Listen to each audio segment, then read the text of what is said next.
उन्होंने ओलिवर का इस्तेमाल किया। डीमन डायब्लो का बायां हाथ काट के उसे स्टोर करके उसकी गोलियां बनाई, पीट्स ऑफ डायब्लो नाम की गोलियां बनाई, जिसे खाते ही पावर और अमरता मिलती है। ये टकला नेल्सन उन्हीं साइंटिस्ट में से एक था। जैसी ही सच बाहर आता है ये टकला घबरा जाता है। वो अपनी पावर का इस्तेमाल करने की कोशिश करता है। डेल्टा आके उसकी छाती में स्वॉर्ड घुसा के उसे नीचे पानी में फेंक देती है। वो बुढ़ा इतनी जल्दी मरने वाला नहीं था। वो पानी में से बाहर आके काफ़ी ज़्यादा खतरनाक रूप ले लेता है। सेंचुरी के अंदर उसे एक अनजान सी जगह मिलती है। उसे विच ऑफ क्लाइमेटी अरोरा मिलती है जो जंजीरों में बंदी थी। उसे कागिनो आज़ाद करता है। अरोरा बताती है कि ये एक यादों की जेल है जिधर हज़ारों साल पुरानी मेमोरीज कैद रहती है। अगर यहाँ से बाहर निकलना है तो इसके बीच में जाके मैजिकल कोर को तोड़ना है। सबसे बड़ी पनौती तो ये थी कि सेंचुरी के अंदर कागिनो का मैजिक ब्लॉक हो चुका है। कागिनो तो हमारा ऑरा वाला बंदा है, वो बिना कोई मैजिक पावर के आगे बढ़ जाता है। इन्हें रास्ते में अरोरा की यादें और कुछ ज़ॉम्बी मिलते हैं जिसे कागिनो आराम से मार देता है। फिर हम दूसरी तरफ देखते हैं कि इस टकले की पावर एक्टिवेट होने की वजह से पावर लेवल बढ़ चुका है। इस वजह से शैडो गार्डन की लड़कियां अलग अलग जगह पे टेलीपोर्ट हो जाती है। वहाँ पे लड़कियां रिसर्च करने के लिए अलग अलग जगह पे घूमती हैं। उनको बहुत शॉकिंग चीज़ पता लगती है। शैडो गार्डन की सारी लड़कियों के ऊपर कल्ट ऑफ टियाब्लो ने एक्सपेरिमेंट करे और उनको मॉन्स्टर में बदल दिया। सारी लड़कियों को कुछ साल बाद कागिनो ने इंसान बना दिया था। वो टकले बुड्ढे नेनसन की एंट्री होती है। ये टकला सोचता है कि सेंचुरी के अंदर ये लड़कियों का मैजिक ब्लॉक हो चुका है। वो खुद को बहुत बड़ा हीरो समझ के खुद के 100 क्लोन बना लेता है। उसने डेल्टा को हल्के में ले लिया था। उसका बस चले तो ये सारे इंसानों को वो काट के रख दे। वो सारे टकलों की भीड़ को गाजर और खीरे की तरह काटने लग जाती है। नेल्सन की ये देख के पैंट गीली होने लग जाती है और दूसरी तरफ कागिनो और अरोरा एक अलग ही डायमेंशन में पहुंच जाते हैं, जहाँ पे अरोरा की पुरानी यादें कैद हो चुकी थी। उन्हें अरोरा का बचपन वाला रूप मिलता है जिसपे ज़ॉम्बी अटैक कर रहे थे। कागिनो उन ज़ॉम्बियों को कुत्तों की तरह मारता है। इस मेमोरी लूप से बाहर निकलने के लिए जो कागिनो करता है वो सिर्फ कागिनो ही कर सकता है। कागिनो बिना कोई इमोशन के अरोरा के बचपन वाले इल्यूजन को अपनी तलवार से उड़ा देता है। ये दोनों सेंचुरी के मिडिल में पहुंच जाते हैं। फिर ये लोग देखते हैं कि पत्थर के अंदर एक जादुई तलवार धसी हुई थी। कागिनो सोचता है कि अपुनीच लेजेंडरी हीरो है और तलवार निकालने के लिए जाता है, पर तलवार तस से मस नहीं होती। फिर पता लगता है कि ये तलवार हीरो के फैमिली वाले ही निकाल सकते हैं, ना कि कोई छपरी। जब कोई रास्ता नहीं निकलता तो ये तलवार के बाजू में बैठ के आराम फरमाते हैं। इधर टकला नेल्सन अल्फा से मार खा खा के सूज चुका है। खुद की जान बचाने के लिए ओलिवियर का स्टैचू तोड़ के उसे समन करता है जो अल्फा की वंशज है। अल्फा और बाकी लड़कियां देखती है कि उनका असली मकसद पूरा हो चुका है। उन्हें पता लग चुका है कि सेंचुरी कैसे काम करती है। वो अपना टाइम इस तुच्छ इंसान पे वेस्ट नहीं करना चाहते, इसलिए वो पोर्टल बना के वहाँ से निकल जाते हैं। फिर सेंचुरी का अलार्म बजता है। सेंटर में कोई घुसपैठिया मतलब हमारा शैडो घुस चुका है। नेल्सन ओलिवर को लेके सेंटर की तरफ जाता है। कागिनो और अरोरा आराम कर ही रहे होते कि नेल्सन और ओलिवर आ जाते हैं। नेल्सन ओलिवर से कहता है कि कागिनो पे हमला करो। जो उसकी स्पीड थी कागिनो को भी कुछ समझ नहीं आता। वो कागिनो को हवा में उछालती है, दीवार पे दे मारती है और पानी में उछालती है और उसकी स्लाइम वाली तलवार भी तोड़ देती है। वो कागिनो की काफ़ी ज़्यादा बुरी हालत कर देती है। नेल्सन की खुशियों का तो ठिकाना ही नहीं रहता। उसे लगा था कि कागिनो का गेम ओवर। ये देख के अरोरा काफ़ी ज़्यादा डर जाती है और रोते रोते नेल्सन के आगे भीख मांगने लगती है कि इसे छोड़ दो। मैं तुम्हारी सारी बातें मानूंगी, बस इसे मत मारो। कागिनो इतनी मार खाने के बाद एक शैतानी मुस्कान देके कहता है कि डायन, तेरी दया की मुझे कोई ज़रूरत नहीं। कागिनो को समझ आ जाता है कि ओलिवर के अंदर दिल ना दिमाग कुछ भी नहीं है, वो सिर्फ एक मशीन की तरह काम कर रही है। नेल्सन गुस्से में आके तिल मिला जाता है और ओलिवर से कागिनो को ख़त्म करने के लिए कहता है। तभी कागिनो के ऊपर ओलिवर एक जानलेवा हमला करती है, जिससे कागिनो बहुत ज़्यादा ज़ख्मी हो जाता है। ऐसा लग रहा था कि कागिनो का खेल ख़त्म हो चुका है। नेल्सन को लग रहा होता है कि उसने ये खेल हमेशा के लिए जीत लिया है। ना कागिनो की शक्ल पे डर होता है ना दर्द। वो पलक झपकने से पहले ही ओलिवर का हाथ मोड़ देता है।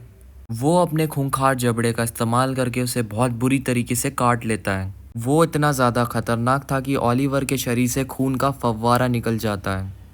दुनिया की सबसे ज़्यादा खतरनाक जादुई कठपुतली हवा में राख हो जाती है।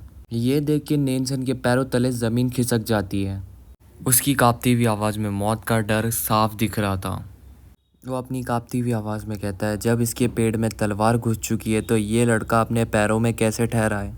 वो रूह कँपा देने वाली आवाज़ में कहता है, तलवार मुझे घुसने से 1 मिली सेकंड पहले मैंने अपनी मैजिक पावर से अपने ऑर्गन्स को साइड कर दिया था। ये सुन के नेल्सन पूरी तरीके से बौखला जाता है। वो अपनी मौत को अपनी आंखों के सामने देख के पागल होके पूरी सेंचुरी की पावर को रिलीज कर देता है। अरीना की ज़मीन फटने लगती है और देखते देखते हज़ारों ओलिवर के क्लोन पैदा हो जाते हैं। नेल्सन पागलों की तरह कहता है कि मार डालो इसे। हज़ारों ओलिवर तलवार लेके कागिनो के ऊपर झपट्टा मारती है। कागिनो अपनी जगह पे से हिलता तक नहीं है। धीरे से वो अपनी आंखें खोलता है जो अभी तक बंद थी। कागिनो के एक अटैक से वो हज़ारों क्लोन की पहली वेव को ख़त्म कर देता है। कागिनो की आंख खोलने के वजह से असीमित पावर उसके पास आ जाती है। उसे थोड़ी देर क्लोन से लड़के एहसास होता है जब तक ये सेंचुरी का कोर नहीं टूटेगा, जब तक ये क्लोन आते ही रहेंगे। क्लोन से लड़ते हुए वो सोचता है कि अब तक का सबसे खतरनाक अटैक करने का टाइम आ चुका है, दुनिया को एहसास दिलाने के लिए कि असली में शैडो क्या कर सकता है। कागिनो अपनी तलवार को आगे करता है। अपने अंदर सोई हुई असीमित विनाशकारी मैजिकल पावर को वो आज़ाद कर देता है। सेंचुरी के अंदर एक डरावनी रोशनी फैलने लग जाती है। सेंचुरी के अंदर एक जानलेवा खामोशी फैल जाती है। फिर कागिनो के होठ हिलते हैं जिससे वो 3 शब्द कहता है, जिससे सेंचुरी का पूरा वजूद ही मिट जाता है। सेंचुरी पूरी डिस्ट्रॉय होने लग जाती है और सेंचुरी के अंदर हर जगह तबाही मच जाती है। शैडो गार्डन की लड़कियां ये सब बाहर से देख रही थी और ये देख के वो काफ़ी ज़्यादा हिल जाती है। शैडो इतना ज़्यादा पावरफुल था कि उसने इतनी ज़्यादा पावरफुल सेंचुरी को डिस्ट्रॉय कर दिया। सेंचुरी का अंत अब हो चुका है। धमाके के बाद कागिनो अपनी आँख खोलता है जंगल में और कहाँ होता है, अरोरा की गोद में। कागिनो अपना वही रटा हुआ डायलॉग उसे मारता है, वो तो मैंने अपने दिल को साइड कर लिया इसलिए मैं बच पाया। ये इंसान है कि रूबी क्यूब, जब मन हुआ अपने पुर्जों को इधर उधर कर लिया। अरोरा बेचारी विदाई वाले रूप में आ जाती है। अरोरा कहती है कि मुझे तो हमेशा के लिए गायब होना ही था, पर तूने मुझे ऐसी यादें दे दी कि मैं वो कभी नहीं भूलना चाहती। अरोरा सिर्फ इतना बोल के हवा में राख बन के उड़ जाती है। अपना कागिनो ऐसे खड़ा होता है जैसे मन में सोच रहा हो कि एक और बला टल गई। अरीना के बाहर एलेक्सिया, रोज और बीटा की अलग ही पंचायत चल रही है। एलेक्सिया को फाइनली अपनी औकात का एहसास हो जाता है। वो इस एनिमे में बिना फ़ोन वाली बैटरी है, मतलब यूज़लेस। वो डिसाइड करती है कि हम तीनों बुराई के खिलाफ एक ग्रुप बनाएंगे, जहां हम शैडो गार्डन के ऊपर भी नज़र रखेंगे। मज़े की बात तो यह है कि बीटा अंदर ही अंदर हंस रही होती है क्योंकि वो शैडो गार्डन की मेंबर है। ये बात एलेक्सिया को नहीं पता होती। जब वो शैडो गार्डन के अंदर नहीं होती वो एक नॉर्मल इंसान की तरह एक्टिंग करती है। इस ग्रुप में वो एलेक्सिया के साथ रह के एलेक्सिया की ही जासूसी करेगी और इन्फॉर्मेशन शैडो को देती रहेगी। दूसरी तरफ एल्फा और एप्सलूना बोट में बैठ के चिल कर रहे होते हैं। ये कागिनो के न्यूक्लियर ब्लास्ट की ऐसी तारीफ करती है जैसे इसने पूरे एरिया में सबसे बड़ा सुतली बम फोड़ दिया हो। इनका सबसे बड़ा पोपट ये होता है जब इन्हें पता लगता है कि डीमन डायब्लो अरोरा थी।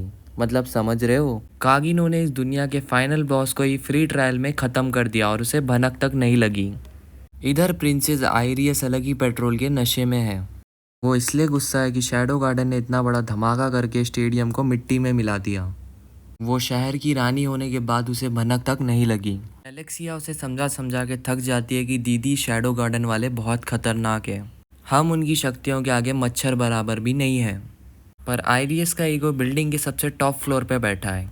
वो कहती है कि टेंशन मत ले, आने वाले बुशिंग फेस्टिवल में वो सभी को काट के रख देगी। ओवर कॉन्फिडेंस का लेवल तो देखो, ये अपनी लोहे की छड़ी से उस इंसान को हरा देगी जो ब्रश करने से पहले आइटम बम थूकता है। ये लड़की के अंदर अलग ही लेवल का कॉन्फिडेंस भरा पड़ा है। बुशिंग फेस्टिवल का टाइम आ जाता है। ये वो अखाड़ा है जिधर ताकतवर लोग अपनी ताकत का मुजरा दिखाने के लिए आते हैं। शैडो सोचता है कि ये अपनी अंदर वाली शैडो वाली खुजली को मिटाने का सही टाइम है। पर भाई का ऑरा तो देखो, असली रूप में नहीं जाएगा भाई। वो दुनिया के सबसे ज़्यादा कमज़ोर और लाचार रूप में जाने का सोचता है।